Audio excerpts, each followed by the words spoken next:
গরম গরম ধোঁয়া ওঠা চাইনিজ প্ল্যাটার। এখানে থাকছে fried rice, chilli chicken, fried chicken. প্ল্যাটারটা রেডি করে নিচ্ছি, প্লেটে দিয়ে দিচ্ছি 1 বাটি ফ্রাইড রাইস, সাথে চিলি চিকেন,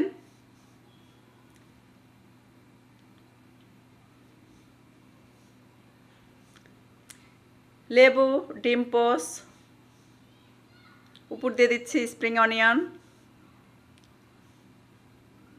গাজর, টমেটো,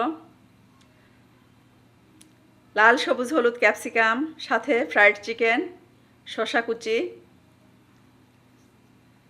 আসলে এরকম প্ল্যাটার তৈরি করার কোনো ইচ্ছা ছিল না, হঠাৎ করেই তৈরি করা। যেহেতু বাজারে প্রচুর ক্যাপসিকাম পাওয়া যাচ্ছে, আমি অনেকগুলো ক্যাপসিকাম কিনে রেখে দিয়েছিলাম, কিন্তু ভাবছিলাম কি করব।